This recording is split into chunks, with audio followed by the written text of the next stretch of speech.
लगातार छठे दिन रविवार छुट्टी वाले दिन फिर से सुजानपुर में आए हैं। जांच पड़ताल लगातार जारी है। क्या कोई नया विषय है या वही पुराना चला?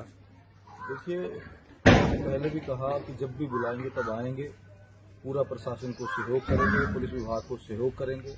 और शायद मुझे लगता है जैसे सरकार के पास कोई काम नहीं है, वैसे पुलिस विभाग के पास मुझे लगता है थोड़ा काम कम हो गया है।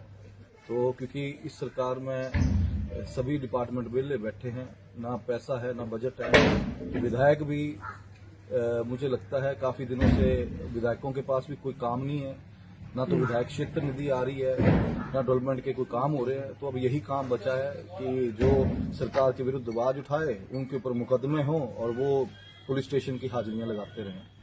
इसी कड़ी में यहाँ पे पहुंचा हूँ और वो सहयोग कर रहे हैं।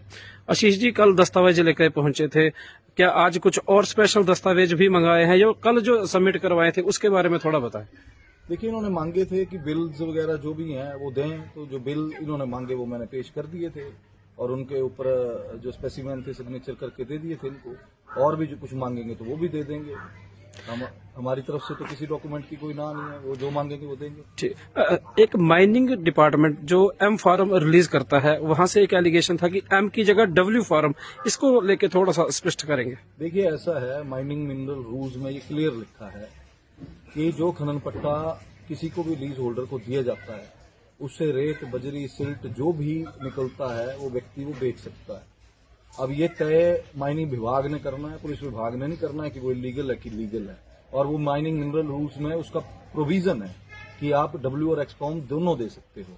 अब ये जो तय करना है ये पुलिस विभाग नहीं करेगा, वो अदालत तय करेगी और उसमें माइनिंग विभाग उठाएगा कि गलत है कि ठीक है। एक आरोप ये भी लगाया गया है कि जितना आपको मटेरियल उठाने के लिए कहा गया था उससे 3 गुना ज्यादा, अगर बात करें 28,000 कुछ टन की बात थी, लेकिन 53,000 समथिंग उसमें। किसने बनाया है? कौन है कैलकुलेट करने वाला? कंप्लेनेंट कौन है? कंप्लेनेंट एएसपी है, जो खुद जिसके विरुद्ध मेरे परिवार ने कंप्लेंट रखी है कि इन्होंने क्रशर से चोरी की हुई है।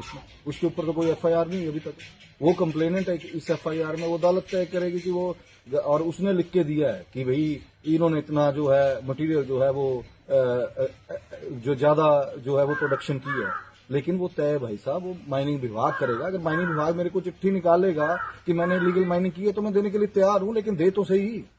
अब ये कोई भी उठ के आएगा और कंप्लेंट कर देगा कि इसने ये किया है, तो इसका मतलब ये थोड़ा ना कि उसके ऊपर मुकदमे दर्ज हो जाएंगे। लेकिन ये सरकार की मंशा है, राजनीतिक द्वेष की भावना से ये सब किया जा रहा है।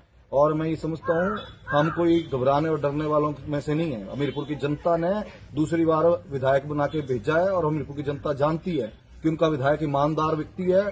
और अगर बेईमान है तो बेईमान ये सरकार है, सरकार के नुमाइंदे हैं जो इस तरह के कृत्य कर रहे हैं, जिनको अभी ये नहीं पता कि आने वाले समय में उनकी क्या हालात जो हैं वो धरातल पे होने वाले हैं। लगातार जिस तरह से पुलिस कार्रवाई में सहयोग कर रहे हैं, विधानसभा क्षेत्र की कार्यप्रणाली नेचुरली बाधित हो रही है, तो वहां पे कौन संभाल रहा है? अगर मांगलिक कार्यक्रम की बात करें या कोई डेवलपमेंट के वर्क है, लोगों से मिलना है, उनकी जन समस्याएं सुननी है, तो आप तो पुलिस स्टेशन आ रहे हैं। देखिए, डेवलपमेंट के काम तो इस सरकार में बिल्कुल बंद है। ना तो विधायकों के पास फंड है, ना सरकार के पास पैसा है। रही बात लोगों के बीच में जाने की, तो स्वाभाविक सी बात है, जब यहाँ पे बुलाएंगे, यहाँ पे बैठाएंगे तो ये सब चीजें तो बाधित होती हैं। लेकिन परिवार के लोग, मेरी धर्मपत्नी क्षेत्र में जाती है, लोगों से बातचीत करती है, उनसे अपना आशीर्वाद लेती है।